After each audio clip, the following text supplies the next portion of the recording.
France বনাম Iraq ম্যাচে ঘটে গেল এমন এক ঘটনা যা বিশ্বকাপের সবচেয়ে আলোচিত মুহূর্তগুলোর একটি হয়ে উঠেছে। ম্যাচের শুরু থেকেই আক্রমণাত্মক ফুটবল খেলতে থাকে ফ্রান্স, আর 14 মিনিটে কিলিয়ান এমবাপ্পের দুর্দান্ত গোলে 1-0 ব্যবধানে এগিয়ে যায় ফরাসিরা।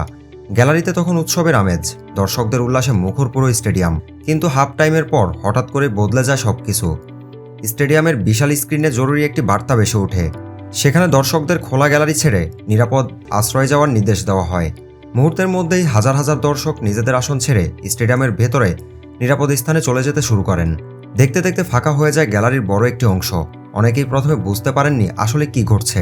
সামাজিক যোগাযোগ মাধ্যমেও ছড়িয়ে পড়ে স্টেডিয়াম খালি হওয়ার ভিডিও।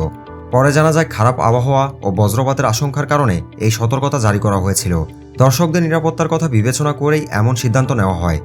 সবচেয়ে অবাক করা বিষয় হলো, এমবাপ্পের গোলের আনন্দ শেষ না হতেই পুরো আলোচনার কেন্দ্রবিন্দু হয়ে ওঠে এই ঘটনা।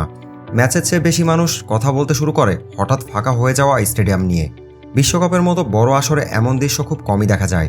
আর তাই ফ্রান্স বনাম ইরাক ম্যাচ এখন শুধু এমবাপ্পের গোলের জন্যই নয়, বরং স্টেডিয়াম খালি হওয়ার এই অদ্ভুত ঘটনার কারণেও সারা বিশ্বের ফুটবল ভক্তদের আলোচনায় উঠে এসেছে।